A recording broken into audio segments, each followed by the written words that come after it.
আসসালামু আলাইকুম। Mona Lisa Mustaq YouTube চ্যানেলে সবাইকে স্বাগত। তো নতুন আরেকটা ভিডিও নিয়ে তোমাদের সামনে হাজির হলাম। তো আমি ভালো আছি, তোমরা কেমন আছো? তো আজকে ভিডিওর টপিক হচ্ছে নিজের শখ আর স্বপ্নের কথা।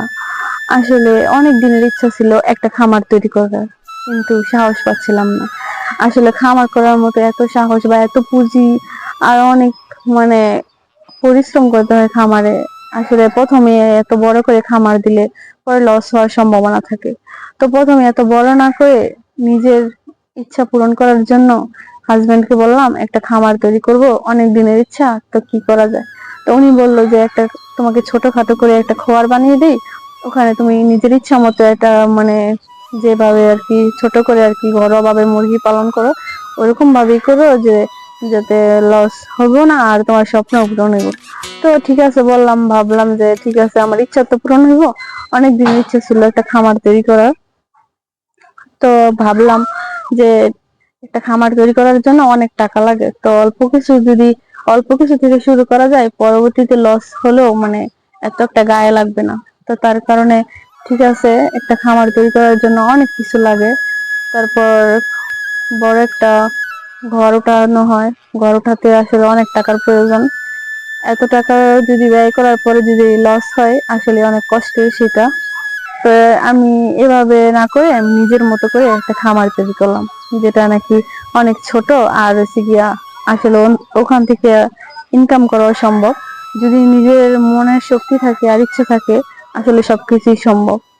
তো সেই মতো আমি নিজের মুরগি কোচে বসিয়ে নিজের 3টা মুরগিকে প্রথম কোচে বসিয়েছি, ওখান থেকে আমি মুরগিগুলাকে বোর্ডিং করতেছি। তো এখন মুরগিগুলা মাশাআল্লাহ দিলে আমার মুরগিগুলা 1 মাস প্লাস হয়ে গেছে। তো এখন মুরগিগুলা মাশাআল্লাহ দিলে গ্রোথ আসছে ভালোই, আর ওজনও ভালো আসছে। তো এখন আমি তোমাদের সামনে এই মুরগিগুলা আসলে দেখানোর জন্য, যে নিজে সফল আসলে এটা মানে ভাইবেই আসলে অনেক আনন্দ পাওয়া যায়। যে প্রথমত ভাবিনি দেশি মুরগি যে ঘরোয়া ভাবে বা বন্দি করে পালা মানে সম্ভব, এটা ভাবি নাই। যে জানি সবসময় মাথা ছিঁড়ে সবসময় গুলা দেখছি দেশি মুরগিকে মানে মাঠে ঘাটে ছেড়ে আর কি পালে। তো আমি নিজে এটা ভাবলাম যে যদি মুরগিগুলাকে বন্দি করে মানে পালা যায়, তাহলে কিন্তু ওখান থেকে ভালো একটা অ্যামাউন্ট মাসে আসবে। তো সেই মতো আমি মুরগিগুলাকে প্রথমত কোচে বসিয়ে তারপরে বোর্ডিং করতেছি। আর বোর্ডিং এর সময় কিন্তু অনেক কিছু খেয়াল রাখতে হয়। মুরগিগুলা কি আসলে কি ঠান্ডা লাগছে নাকি জ্বর আসছে নাকি কি আসছে, এগুলো আসলে দেখতে হয়। তো আমি সবকিছু দেখাশোনা করার পর এখন আমার মুরগিগুলা মাশাআল্লাহ বড় হয়ে গেছে। তো এই যে আমি আমার মুরগিগুলাকে এখন তোমাদেরকে দেখাবো। এই যে আমার সেই মুরগির খামার, আর এই যে মুরগির খামারটা কিন্তু আসলে আমি অনেক ছোট করে করছি। এখন আমার মুরগিগুলা কিন্তু মাশাআল্লাহ ভালোই আছে।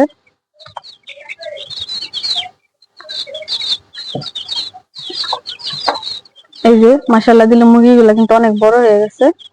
আর মুরগিগুলাকে কিন্তু প্রথম দিন থেকে ব্রয়লার স্ট্যাটাস ফিড খাওয়ানো হয়। আর এই ব্রয়লার ফিডটা খাওয়ার কারণে মুরগিগুলো তাড়াতাড়ি করে বড় হয়। এই যে দেখো, মাশাআল্লাহ দিলে কিন্তু মুরগিগুলা কিন্তু অনেক বড় হয়ে গেছে। এই মুরগিগুলার বয়স কিন্তু এখন 1 মাস প্লাস। তো আমি মুরগিগুলাকে এই যে খাবার দিয়েছি, আর এখানে এই যে পানি, আর এই যে এইভাবে আমি মুরগিগুলাকে এখন লালন পালন করতেছি।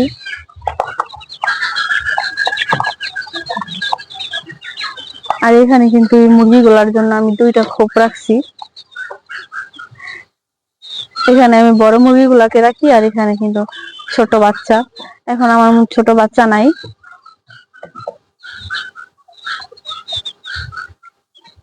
আর এই যে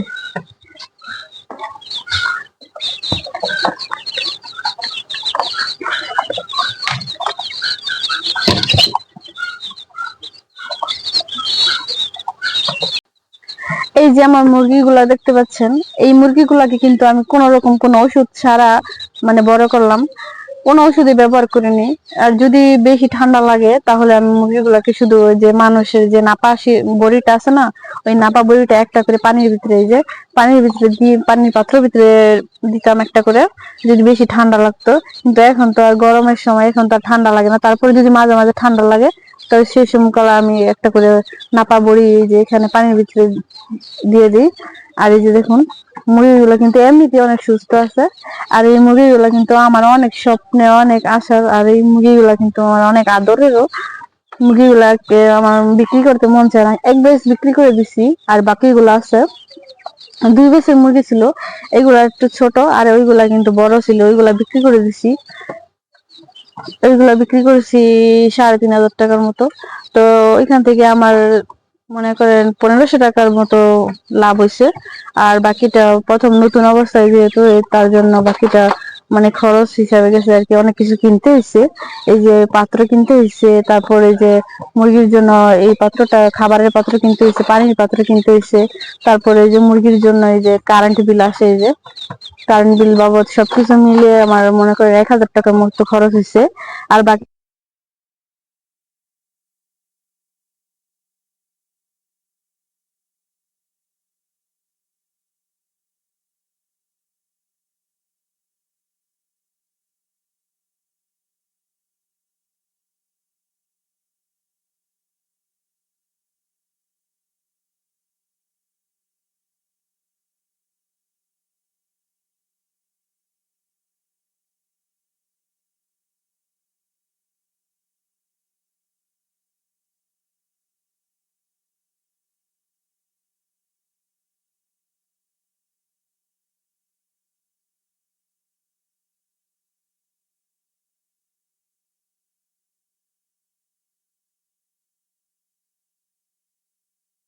তো আজকের ভিডিওটা কেমন লাগলো সবাই কমেন্টে প্লিজ জানাবেন।